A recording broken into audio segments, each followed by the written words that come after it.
আপনারা শুনছেন Bengali classic story channel মৌমিতার সাথে। এই চ্যানেলে সকল শ্রোতা বন্ধুকে স্বাগত জানাই। বাইরে ঝিমঝিম বৃষ্টি পড়ছে, তার মাঝেই আপনাদের পড়ে শোনাবো সুনীল গঙ্গোপাধ্যায়ের লেখা একখানি অত্যন্ত সুন্দর ছোট গল্প। গল্পের নাম অরণ্যে একা।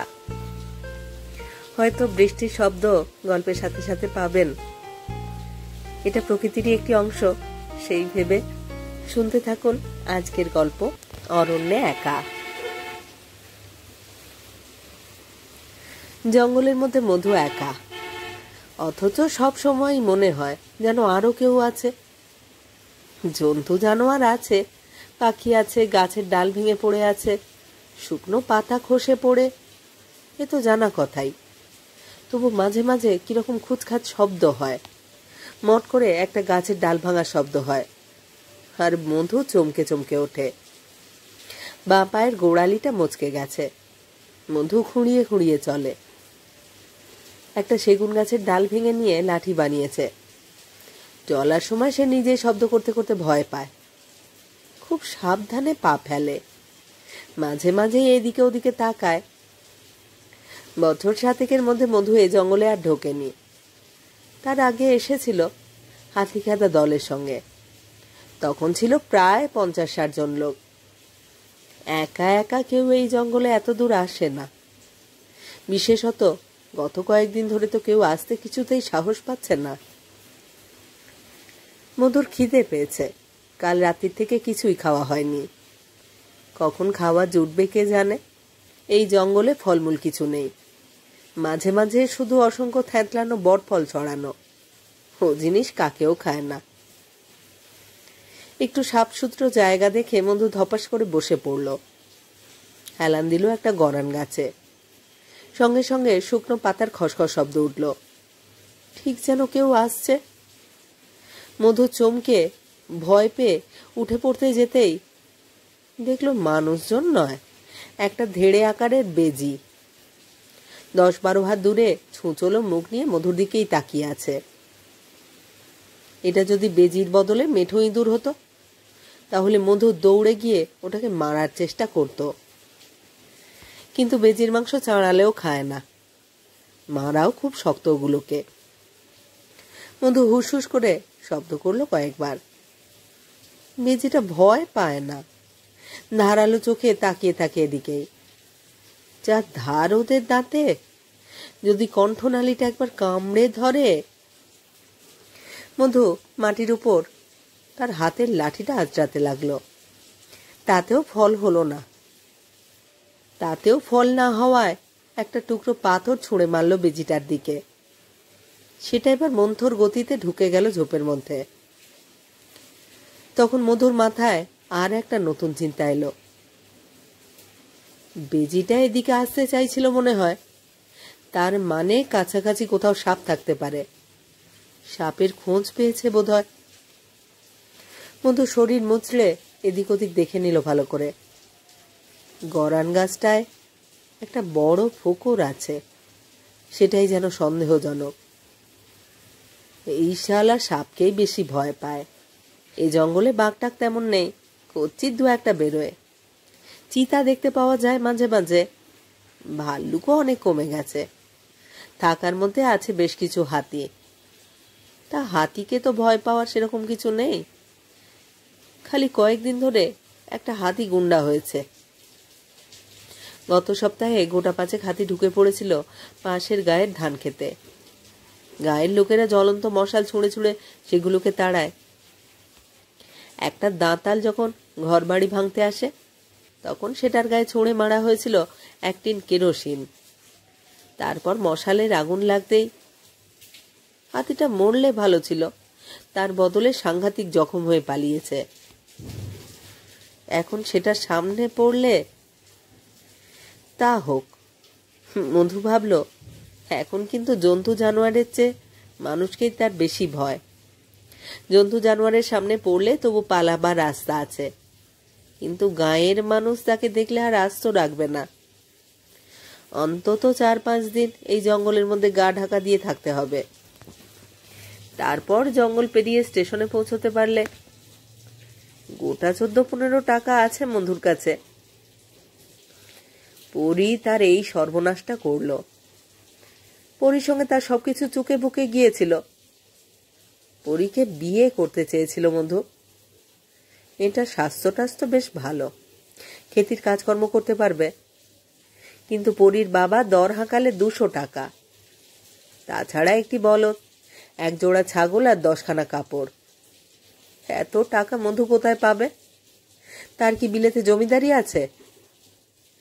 পরীর বাপকে সে শুনিয়ে দিয়ে এসেছিল, ওর অর্ধেক টাকায় সে পরীর চেয়ে ঢের ভালো মেয়ে পাবে।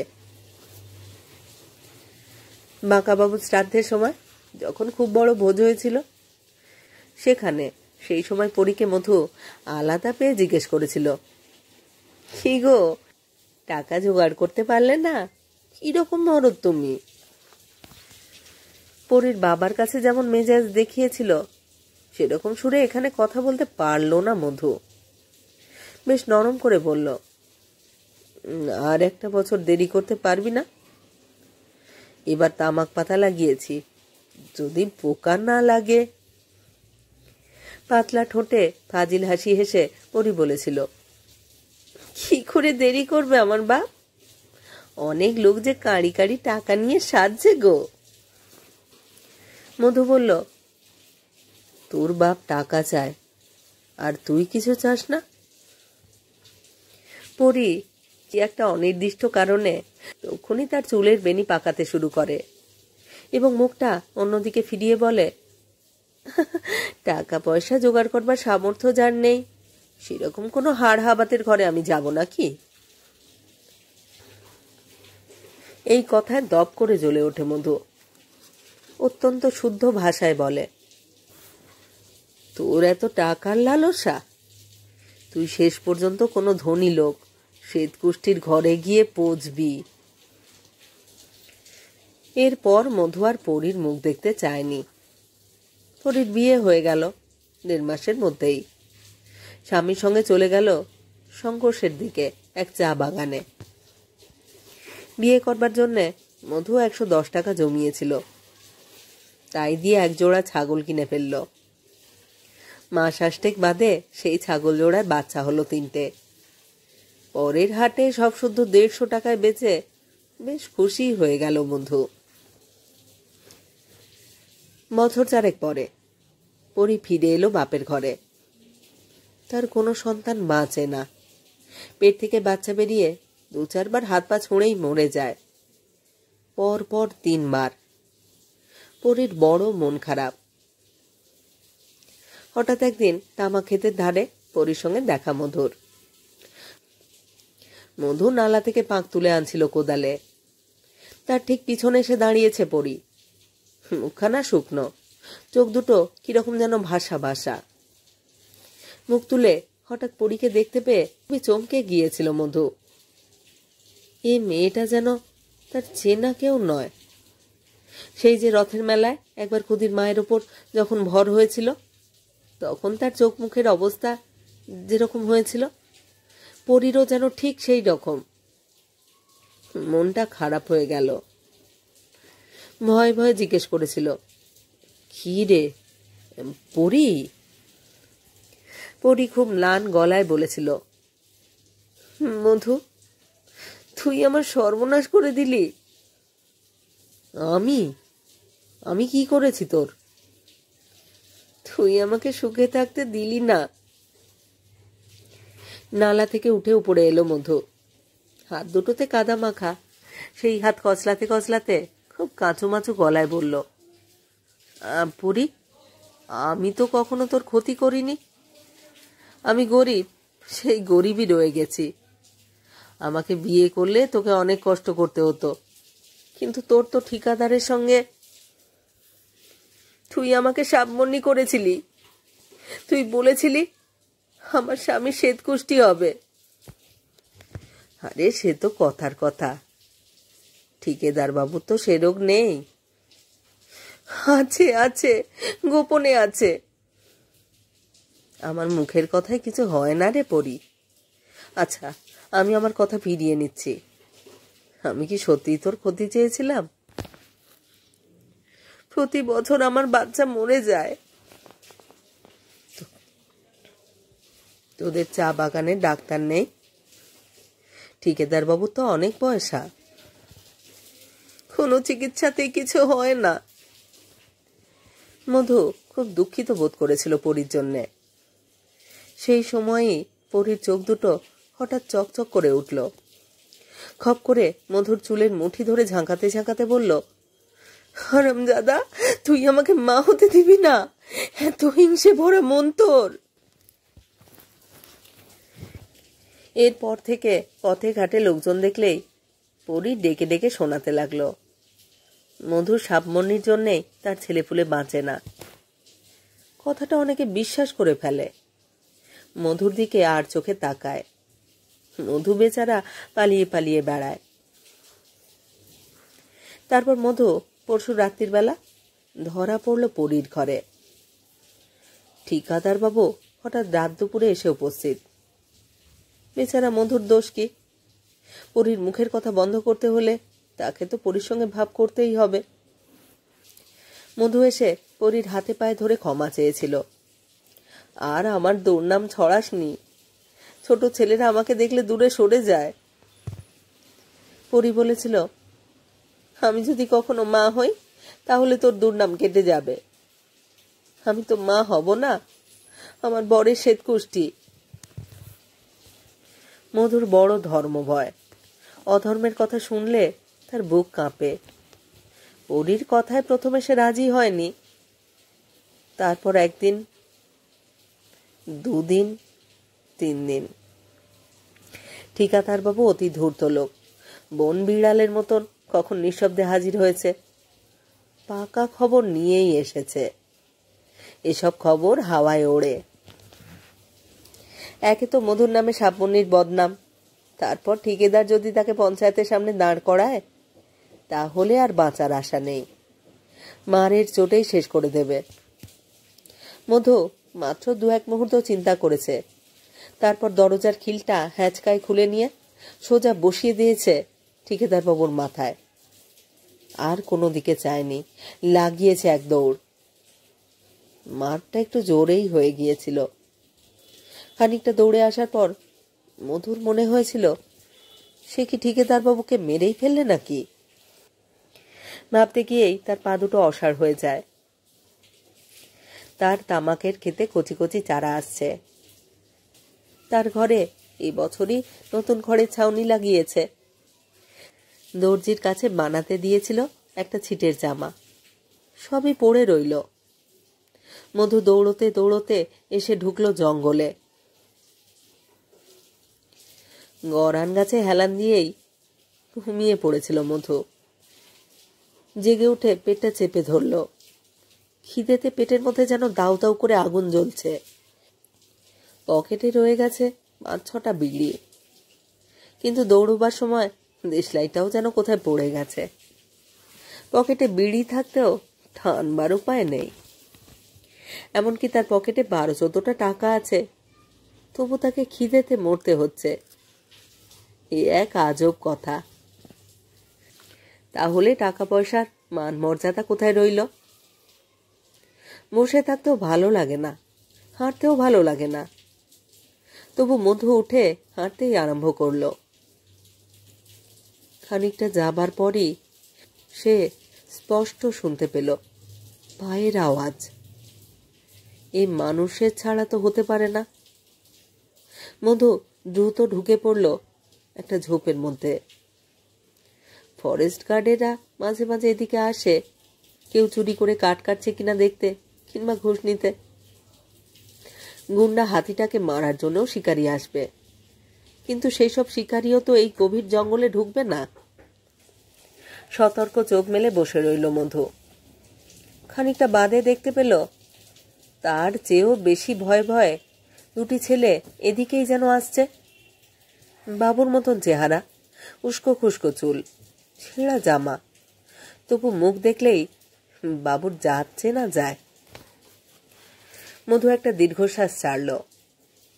চিনতে অসুবিধে হয় না, এরা পলিটিক্সের বাবু, বোমা বন্দুকের কারবার করে। একসময় এনারা পুলিশের ওপর টেক্কা দিয়েছিল, এখন পুলিশ আবার এনাদের উপর টেক্কা দিচ্ছে। মধু প্রথমেই দেখতে চাইল বাবুদের কাছে কোনো খাবার আছে কিনা, কিন্তু ওদেরও হাত খালি, সঙ্গে কোনো ঝোলাঝুলিও নেই। মধু নিরাশ হয়ে গেল। খাবার থাকলে সে বাবুদের কাছে গিয়ে হাঁটু গেড়ে বসত। ছেলে দুটি এগিয়ে এসে সেই গরান গাছটাতেই হেলান দিয়ে বসল, যেখানে একটু আগে মধু বসেছিল। পকেট থেকে সিগারেটের প্যাকেট বার করলো। ওদের মধ্যে একজন বলল, পাগলা হাতি সবসময় একা আসে না রে। আর একজন ক্লান্তভাবে বলল, কি জানি। তারপর ঘুমোবার জন্য গাটা এলিয়ে দিল। মধু ঝোপ থেকে বেরুবে কি না বেরুবে দোনমনো করছিল।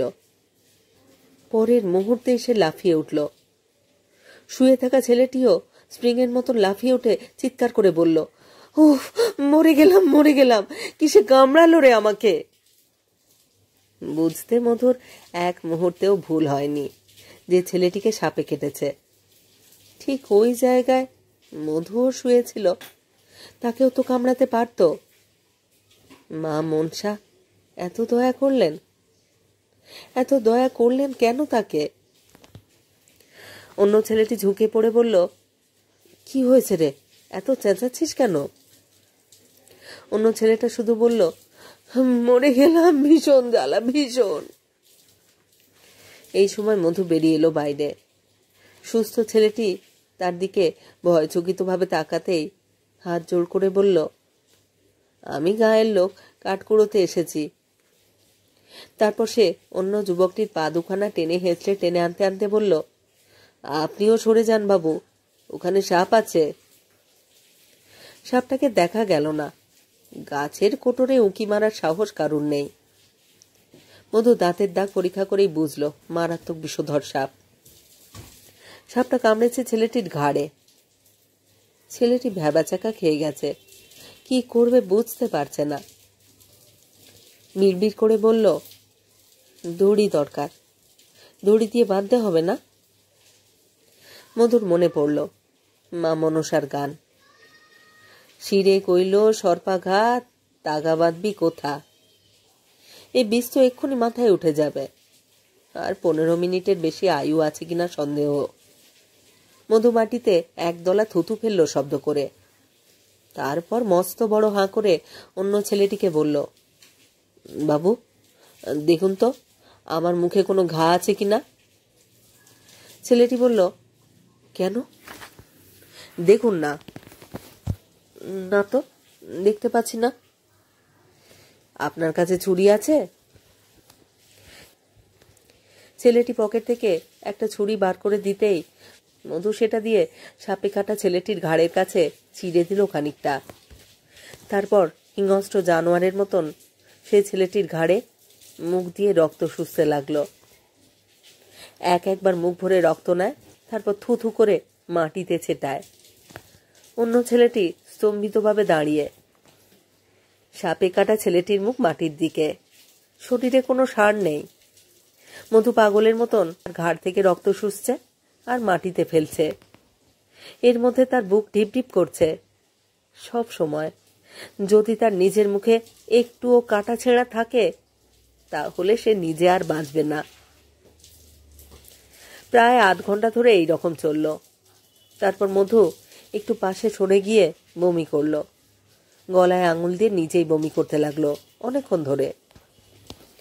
না খেতে পাওয়া খালি পেটে আর কত বমি হবে। ফিরে এসে সে উল্টে দিল ছেলেটিকে।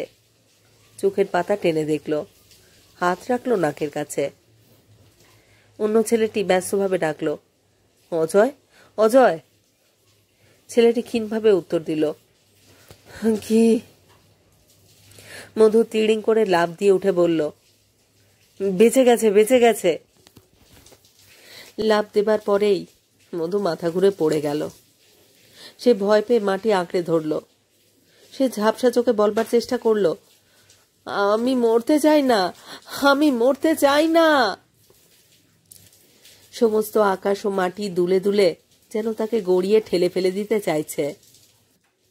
সে কাতর গলায় বলতে চাইল, ওগো, তোমরা আমাকে ফেলে দিও না, আমাকে ফেলে দিও না। একটু বাদেই মধু ধাতস্থ হলো। সাপের বিষ তার শরীরে ঢোকেনি। ক্ষুধার্ত শরীরে হঠাৎ লাফ দেওয়ায় তার মাথা ঘুরে গিয়েছিল শুধু। মধু আবার উঠে দাঁড়ালো। তারপর বলল, বাবু, আপনি এখানে থাকুন, আমি এনার জন্য জল নিয়ে আসি। কয়েক পা গিয়ে মধু আবার ফিরে এলো। লজ্জিতভাবে বলল, বাবু, আপনার দেশলাইটা দেবেন? আমি একটা বিড়ি খাবো। ছেলেটি সিগারেট দিতে চেয়েছিল, মধু তা নিল না। একটু সরে এসে বিড়ি ধরালো। বড় আরাম লাগলো। না খেয়ে তবু থাকা যায়, কিন্তু নেশার জিনিস না পেলে চলে কি করে? বিড়িতে দু একটা টান দিতেই বেশ মাথাটা পরিষ্কার লাগে। মধু জানে কোথায় জল আছে, সকালেই দেখে এসেছে। আস্তে আস্তে সেখানে এসে দাঁড়ায়। একটা নোংরা জলের ডোবা। একবার সতর্ক দৃষ্টি চালিয়ে দেখে নেয় কাছাকাছি কোনো জন্তু জানোয়ার আছে কিনা। মধু হাঁটু গেড়ে বসলো ডোবাটার কাছে, নিচু হয়ে আঁচলা জল তুলল। তারপর আবার সোজা হতেই অদ্ভুত এক অনুভূতি হলো তার, যেন তার শরীরের মধ্যে একটা কোলাহল পড়ে গেছে। কি যেন সব ছুটোছুটি করছে তার রক্তের মধ্যে। মধু বুঝতে পারল এর নাম আনন্দ। এরকম আনন্দ সে জীবনে কখনো বোধ করেনি। সে একজনের প্রাণ বাঁচিয়েছে। একজন যে নিশ্চিত মরে যাচ্ছিল, তাকে মধুই বাঁচিয়েছে। তার ভেতরের এই আনন্দ যেন তার শরীর ফেটে বেরিয়ে আসবে। অঞ্জলি ভরা জল নিয়ে মধু উপরের দিকে তাকালো। এক চিলতে মাত্র আকাশ দেখা যায়।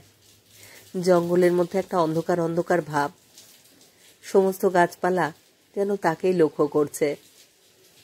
মধু কাঁদতে লাগলো নিঃশব্দে।